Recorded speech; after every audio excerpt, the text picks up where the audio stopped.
فرش التراب. یہاں ایک سوال ہے کہ کیا خودکشی کرنے والے کی نماز جنازہ پڑھی جا سکتی ہے اور کیا وہ دائمی جہنمی ہے؟ جابر بن سمرہ رضی اللہ عنہ بیان کرتے ہیں کہ رسول اللہ صلی اللہ علیہ وسلم کے پاس ایک شخص لایا گیا جس نے اپنے آپ کو تیر کے ساتھ قتل کر لیا تھا، تو رسول اللہ صلی اللہ علیہ وسلم نے اس کی نماز جنازہ ادا نہیں فرمائی.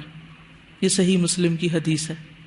امام نووی رحمہ اللہ کہتے ہیں کہ مشاقص کا لفظ جو اس حدیث میں آیا ہے اس کا معنی چوڑا تیر ہوتا ہے، یعنی اس نے چوڑے تیر سے اپنے آپ کو مارا. تو اس حدیث میں یہ دلیل ہے کہ خودکشی جیسی نافرمانی کرنے والے شخص کی نماز جنازہ نہیں ادا کی جائے گی.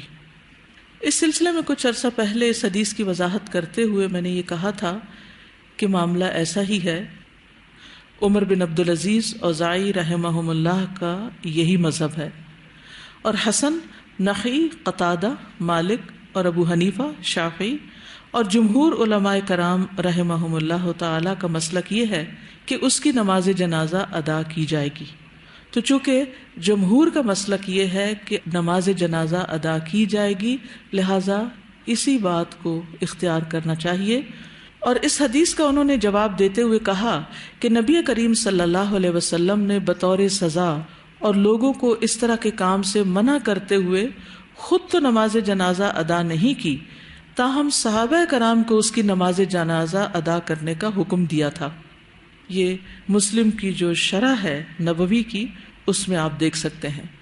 اس کا معنی یہ نہیں کہ اگر خودکشی ثابت ہو جائے تو اس کے لیے مغفرت اور رحمت کی دعا نہ کی جائے، بلکہ اس کے لیے حتمی بات یہی ہے کہ مغفرت اور رحمت کی دعا کی جائے، کیونکہ وہ اس کی محتاج اور ضرورت مند ہے.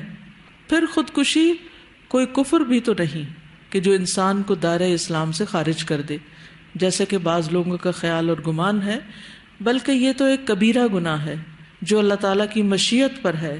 قیامت کے روز اگر اللہ تعالیٰ چاہے تو اسے معاف کر دے اور اگر چاہے تو اسے عذاب دے.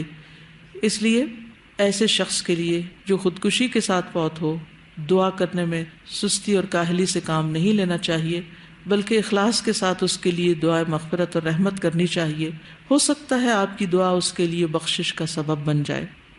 لہذا حتمی بات یہی ہوگی کہ خودکشی کرنے والے کی نماز جنازہ بھی ہوگی اور اس کے لیے دعائے بخشش بھی ہوگی. اور یہ بھی غیر ممکن ہے کہ ایک شخص نے خودکشی کی اٹیمپٹ کی، کوشش کی، اور خودکشی کی اس کوشش اور وفات کے درمیان اس کو کچھ وقفہ، عرصہ، مہلت مل گئی اور اس دوران اس نے توبہ کر لی اور اپنے اس عمل پر وہ نادم بھی ہوا. تو ایسی صورت میں بھی اگر وہ شخص چاہے اس خودکشی کی کوشش کے بعد اسی میں ہی فوت ہو، لیکن اس کے لیے دعائے بخشش کی جائے، کیونکہ ہو سکتا ہے اس کے اختتام پر اس نے کلمہ بھی پڑھا ہو. جیسا کہ پچھلے دنوں ایک واقعہ مجھے بتایا گیا کہ ایک شخص نے اسی طرح خودکشی کی کوشش کی اور پھر وہ بہت نادم اور شرمندہ ہوا، اور جتنی دیر بھی وہ زندہ رہا وہ اللہ کا ذکر کرتا رہا اور توبہ کرتا رہا. تو اللہ سبحانہ و تعالیٰ سب کی بخشش فرمائے. وآخر دعوانا ان الحمد للہ رب العالمین.